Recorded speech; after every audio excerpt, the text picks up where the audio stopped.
Where did the Sooners go after Bryant Wesco? We'll talk about that, and things are rocking up at OKC on today's episode of Locked On Sooners. You are Locked On Sooners, your daily podcast on the Oklahoma Sooners, part of the Locked On Podcast Network, your team every day.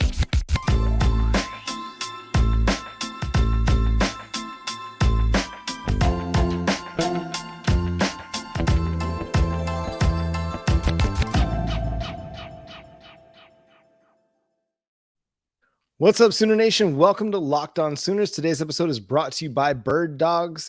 Go to birddogs.com/lockedoncollege, and when you enter promo code LOCKEDONCollege, they'll throw in a free custom Birddogs Yeti-style tumbler with every order.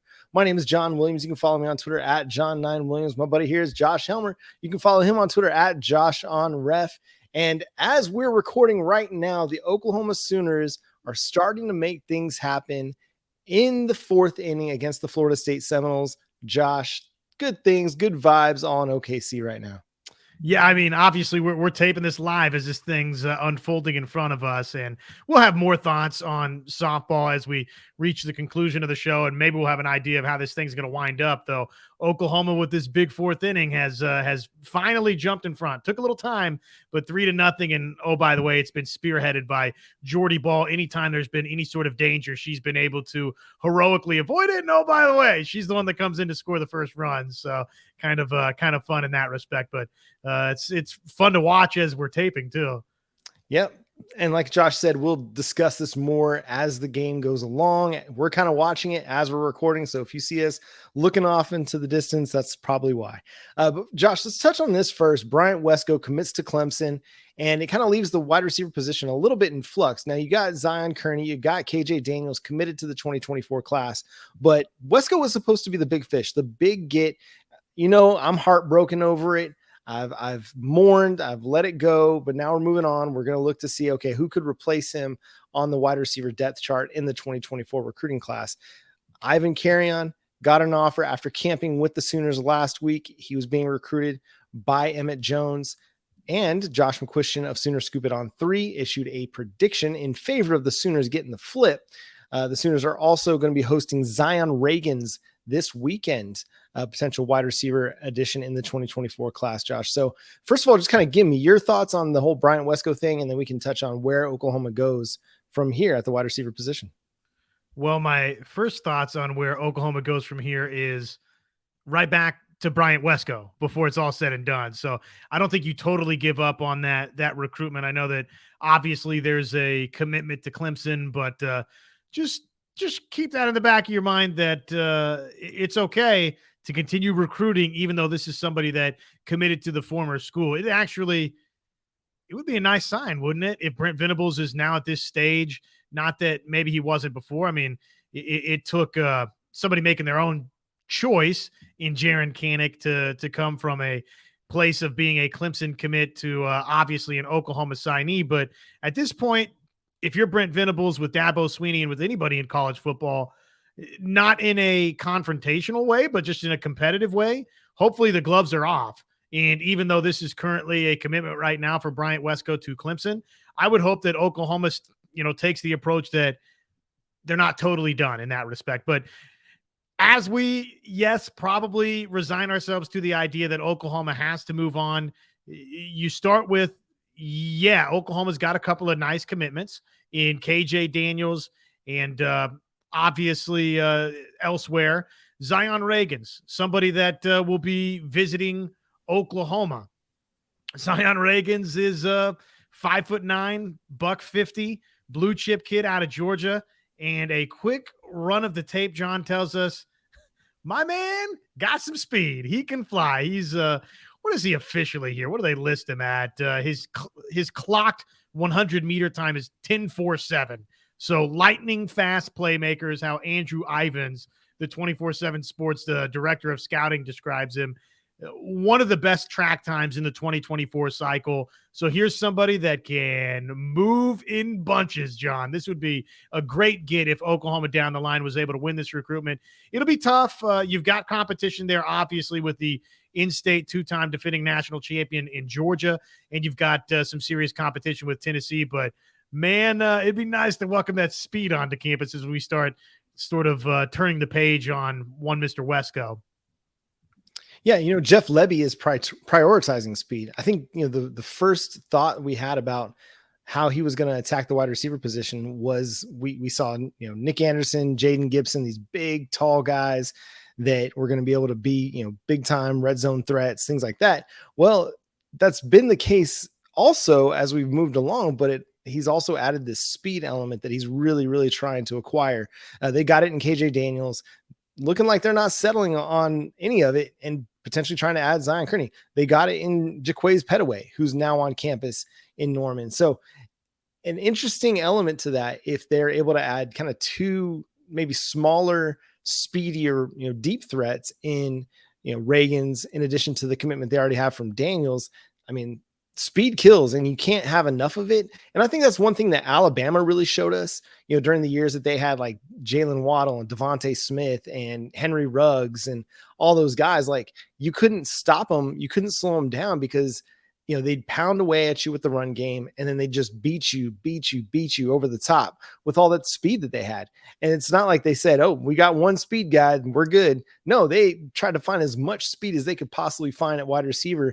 And it worked. Their offenses were absolutely incredible during those years, especially with Tua, now I'm blanking on the recent Heisman Trophy winner and Devontae Smith, but also the quarterback, Bryce Young. Thank you.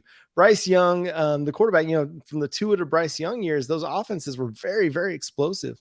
And, it seems like that's kind of what Jeff Lebby's trying to do as well. Yeah, he's going to have the big traditional, X wide receiver type, the 6'1", 6'2" guy, but he's really trying to attract a lot of deep threats. And I think with the quarterback play that they have coming, especially Jackson Arnold, in the, he's here, but it going to be the presumably the starter in 2024. Dude's got a cannon, and you got to have guys that are going to be able to win deep so that he can get them the ball down the field. I mean, that's a big part of Jeff Lebby's offense, is hitting those big plays. And if they've got KJ Daniels committed. If they can add a Zion Reagans in addition to that, man, I'd be thrilled with that out. I'm with you. And whether that's, Petaway in the here and now, and then as you project forward, somebody like a Reagans that let's not forget. I mean, if you could beat Georgia in this recruitment, I know that there's obviously, for good reason, Oklahoma fans that are disappointed that you missed out on a 5-star kid in Wesco, at least for now. Let's not, again, totally close that chapter, but at least for now, you've missed out there. But if you can beat Georgia in any sort of recruitment, the 2-time defending national champion, that would be significant, John. What about for Carrion? A flip in that respect from Texas Tech. I know that, now as we start projecting forward, Oklahoma, that's not it'll always be a recruiting rival in Texas Tech just based on simply the proximity of it all, but it's not going to be a conference rival going forward for Texas Tech. But hey, that's a program that has a coach that just started, that people are very excited about, that when McGuire took the gig, it was sold to you, I, and everybody else that McGuire was somebody that really had these great in-state ties and was going to win some of these important recruiting wars. So I don't know that, that would be an insignificant recruiting win. I know it's not Georgia, right, as it would be for a Zion Reagans, but man, to go ahead and win a battle versus a Texas Tech with a coach that people are high on in terms of the relationships in state, in Carrion, to get that flip, I think, John, that would be a big time win for OU. I do think so. And yet, yes, I know people are going to say, well, he's just a 4-star player. Yeah, I get that. The stars matter. We're going to continue to back the stars. At the same time, trust the evaluation too. Trust Emmett Jones and his ability to evaluate wide receiver talent. This is a good player. If you watch him on Huddle, he's a smooth player. Like, for somebody that's 6'6", he really moves relatively easy. You know what I mean? Like, he doesn't look herky-jerky out there. He's able to make guys miss in the open field with some lateral agility, and he's got enough, breakaway speed to be a downfield threat too. So, you add all that to the size element of it, and I mean, it's a really, really intriguing prospect. Anytime you can add 6'6" on the outside, that makes you a threat, because how many 6'6" corners are there? There's not any. How many 6'4", 6'3", 6'2"? There's very few of them. You've got a few, but you're going to be hard pressed to find a lot of corners across the country that are 6-0 and up. I mean, some of those are going to be on Oklahoma's roster, but you're not going to be able to find, many of them everywhere else. So it's an immediate mismatch out there at the wide receiver position. And so, I mean, yeah, I'm sad about Bryant Wesco, but I'm also excited about Ivan Carrion. Two things can be true at the same time. It's a miss on Bryant Wesco, and some good things are potentially coming if they're able to land a flip from Ivan Carrion. I'm with you. And it's worth saying, as we have a little bit of the panic button, I know, and understandably has been sounded across Sooner Nation.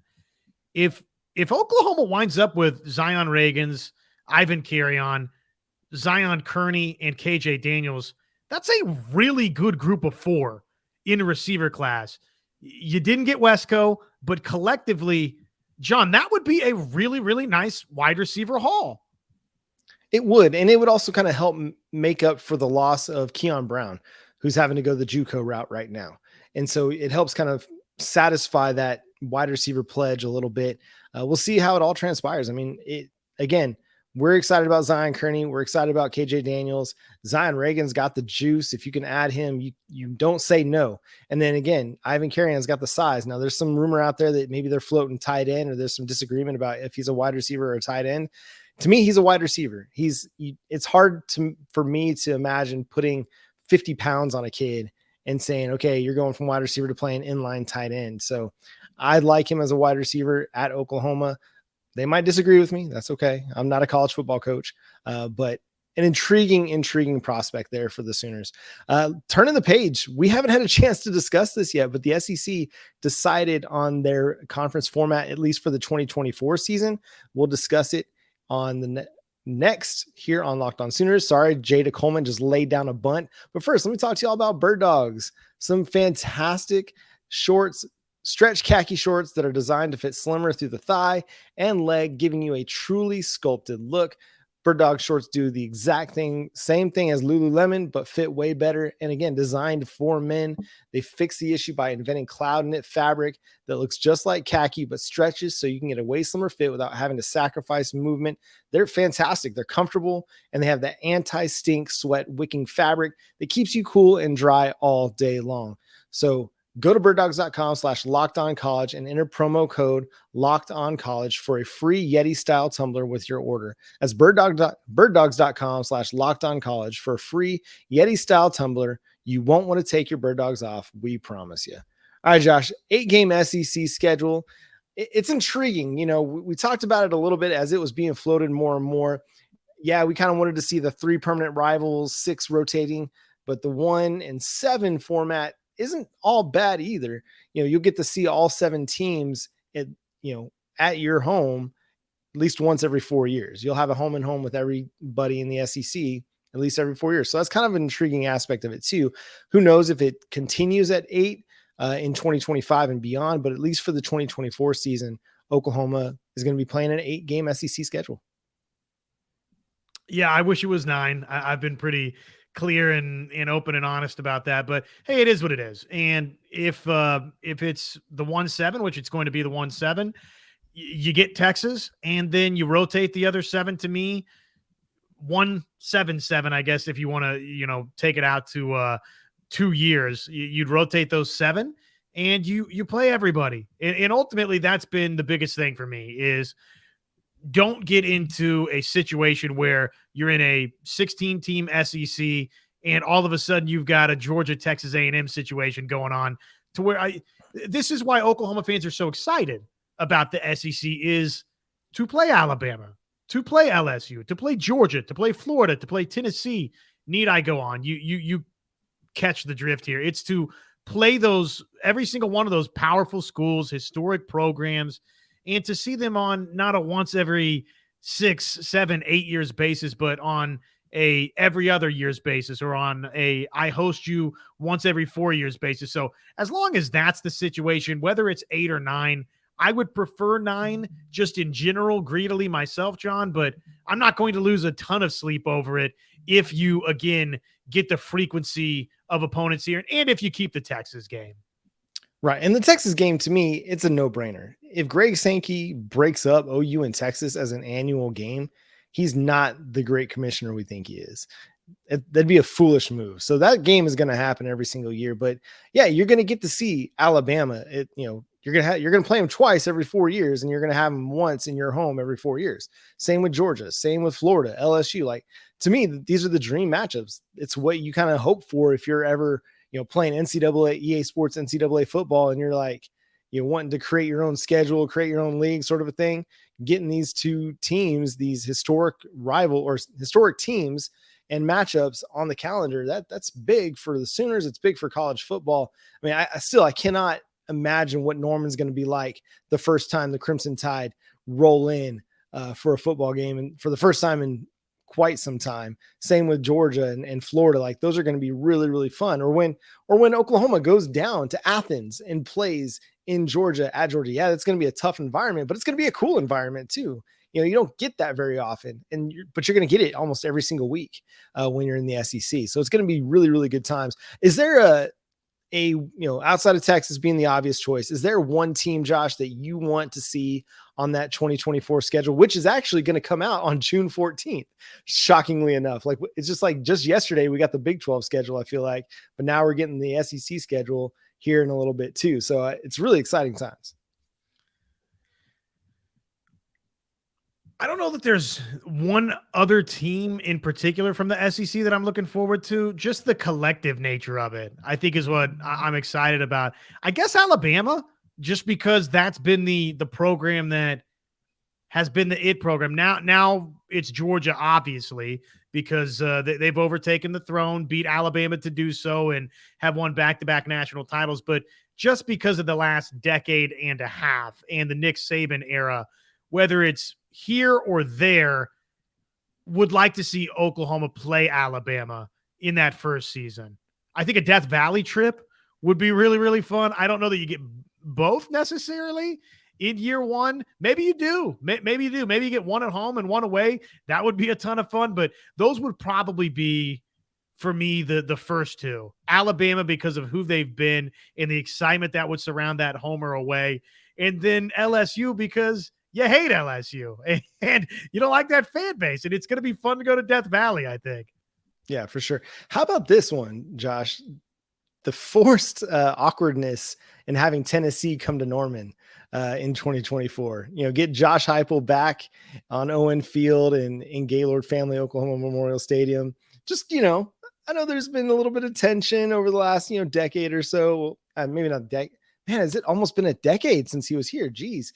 Time heals all wounds, but that's a dude that deserves to get his flowers on the Owen Field stage in front of a capacity crowd, just because of what he did as a player and as a coordinator. I mean, I know he was removed as offensive coordinator by Bob Stoops, but it shouldn't discount anything he did during his time. I mean, Oklahoma had some really, really good offenses. And I think had he gotten to stay and had a chance to build with Baker Mayfield, who knows what this team could have done offensively with Heupel at the helm. I mean, we saw what he did with Tennessee last year. I mean, had them as a national title contender in a similar vein to Lincoln Riley, where they were having to score a ton of points to stay in games, and he was able to do it. The second one, just because, got to get a Stoops in Norman, every so often. That's, getting Kentucky and having Mark Stoops come to Owen Field and having a big time matchup. Again, a celebration of Stoops is never a bad idea. I don't know if those things will happen, but I just think it'd be a lot of fun to get those on the field. And, that game between Tennessee and Oklahoma will have a lot of heat to it just because of just feelings, and emotion. So I think that could be a lot of fun. But I think probably what'll happen is you get Texas, but I think you'll get Missouri, and I would like to see Arkansas on that schedule as well. That would be like I think Missouri happens, but I really would like to see Arkansas happen. That's a game that needs to happen on a regular basis. Obviously it will, now that they're in the SEC. It could potentially become the new Bedlam because of the regional, closeness of it. So that's kind of where I stand on the 8 game. If you want to check out my mock schedule for the 2024 season, you can go check it out over at Sooners Wire. Just type in, SEC schedule, and it'll pop up there for you in the search bar. But it's just a lot of fun to look at all the possibilities. There's so many possibilities of what it could be, and it's going to be fun regardless of what it ends up being like. And in 1 week's time, John, all of the guessing will be over. You and I will be able to sit here and say, maybe we won't, probably we won't know the way the dates are arranged, I wouldn't imagine, but we'll know Oklahoma's SEC opponents. Think about that. That's crazy. After all this speculation and all this talk, maybe it's not that crazy. It feels like it should be here. We've speculated and thought, will there be a buyout? Won't they? Is there an early exit? What does all of it look like for Oklahoma and Texas? Even dating back to the initial report, like, is this actually going to happen? Is Oklahoma actually leaving the Big 12? Are they going to go to the SEC? And then you get the votes, et cetera, and everything that's happened since. Yeah, it's probably, I guess, the right time for this, but it is still in some ways kind of wild that 1 week from now, you and I are going to be able to sit here and chop it up about this is what it looks like for Oklahoma in that first year. So very, very fun. Very fun. Now let's turn our attention to softball. Oklahoma now leads 4-0 going into the 6th inning. Florida State is about to come up to bat, but man, with the way Jordy Ball is dealing right now, you got to wonder, okay, do you keep Jordy Ball in for the 6th and 7th, or do you go to your relief? You go to Nicole May, you go to, Alex Storako, who was seen warming up in the bullpen earlier, or do you let Jordy Ball finish this out and then just go with whoever, you feel like is the best matchup for game 2? It's a good question. I almost feel like just let her keep rolling. You got something that's not broken now. 4-0 feels very comfortable, John, given the way this game's played out, but that can change in these types of games in a real hurry. 4 runs feels like an insurmountable lead with this Oklahoma team, knock on wood. Mm-hmm. But I don't know that I would even mess with it. I think I'd just stick with it, let her go get you game 1. Yeah, I think you just ride your ace, let her be great. And she's shown you that she can come back on short rest if you need her for game 2, or if you just want to save her for game 3, that's reasonable as well. Or man, if you just feel like, hey, she is dominating, we'll just throw her out there in game 2 to start as well and see where we go. But it looks like Florida State's opting to save their best pitchers now for game 2 and game 3. Catherine Sandercock didn't get the start, probably unlikely to throw any innings in this one unless the game gets tied up or they go to extra innings or something like that. And then McKenna Reed, who, she's been really, really good this year. She has a sub-1 ERA and then just couldn't get it done against Oklahoma in her, brief relief appearance. So the Sooners just doing what they got to do. They're playing small ball. They're not getting the long ball. They've gotten a couple doubles here and there, but really it's just good base running, and putting the ball in play and getting it into the outfield. And it's worth pointing out as we're taping this live while the game's going on, John, this was not a perfect performance. This was not 4-0 for Oklahoma, and it started out as a little bit of a pitcher's duel, but defensively it was perfect. Oklahoma made multiple mistakes fielding, which is uncharacteristic of them in this game. A couple of very potentially costly errors that, lo and behold, because Jordy Ball has been that good, they didn't turn into costly mistakes, John. So you really can't tell the story of this game 1 without, again, pointing to the fact that it was not perfect defensively for Oklahoma, and yet Jordy Ball made it to where that didn't matter, or hasn't yet. Yeah, and I feel like even at the plate, they've not been as locked in, and maybe the delays have had something to do with that. Early on, they were taking a lot of pitches, which, hey, you want to work the pitcher, get them, throwing a lot of pitches, that's fine. But then it seemed like as we got back to the top of the order again, Jada and Tiara, they had kind of uncharacteristically not great at bats. But things have settled in. Oklahoma's got a lead. They're up 4-0. Again, top of the 6th. Things are kind of cruising for the Sooners. And again, they're putting the pressure on Florida State, and Florida State really hasn't been able to respond. Jordy Ball got the first out of the inning, recovered well from the earlier miscue on the fielding play. There was a bunt laid down the first baseline. She, rallies over there, collects it, easy throw to first, gets the first out. So it looks like, everything is all right. All is right with the world with the Sooners defense.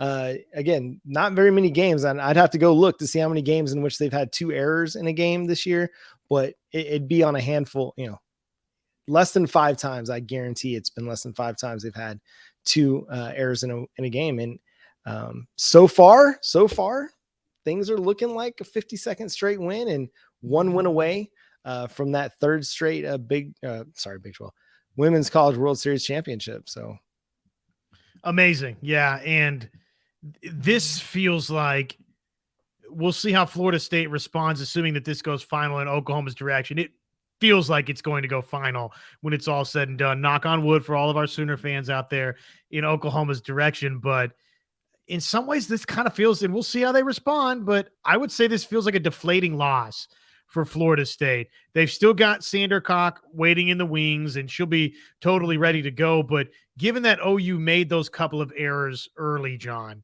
and it took until the 4th inning when Florida State went the different direction, right? You went to Leonard, and really it worked more or less beautifully, like you drew it up and you couldn't capitalize on it. That to me feels like maybe Oklahoma's just going to pounce now and go capture this national championship tomorrow. Yeah, you can't miss on the opportunities that Oklahoma gives you because they don't give you very many. I mean, there's a reason why they've outscored their opponents by like almost 400 runs this year, is because they don't give you many free passes. They don't give you a lot of walks, and they don't give you a lot of free bases on errors. And, speaking of not giving up a lot of walks, Jordy Ball through 5 2/3 hasn't issued a walk. She's allowed just 1 hit, 8 strikeouts, and then 2 runners got on base on an error. Like, just an incredible performance, and we were talking about it a little bit in pre-show. She's just a sophomore. This is a pitcher that still has 2 more years of eligibility. Like, if she were in Major League Baseball, or if the WPF was as big as Major League Baseball, she probably would be the first overall pick in, the 2024 WPF draft. But I'm not sure how their draft rules work. Like, if they can draft, players that still have years of eligibility left or not, but I'm sure that every team out there is chomping at the bit right now to get Jordy Ball on their roster. And honestly, that's a good thing for the sport. Like, to have some of these players kind of building their reputation and building their profile before they get to the professional level. That's going to be great. And, she's now got 2 strikes on the hitter in the top of the 6th. Sorry, we got a 2-1 count. If ESPN is caught up. But just allowed a double. Oh, no, out at second. Beautiful play by Jada Coleman. My goodness. And you're a little bit in front of me, so I'm going to get to watch this in live time. Yeah. All right, lift it out. Oh, man, up against the wall, turns, fires, Coleman second, out by a mile. Just a gun, a laser. And somebody asked the question on Twitter, how is Jada Coleman not a Gold Glove recipient? And here we go. Here we are. This is the evidence right here.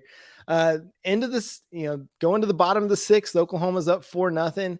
We're going to let y'all, we're going to have to leave this kind of in suspense. Josh, or should we just keep watching it as we're recording here? I don't know how we should do No, I think we got to leave it in suspense. Okay. The last thing I'd say about this, what looks like it's going to be a win tonight for OU and puts them 1 win away from the national championship, is this game. Again, you go back to the errors that Oklahoma made, John, and Florida State didn't capitalize. And then you fast forward to the bottom of the 4th, and guess what happens?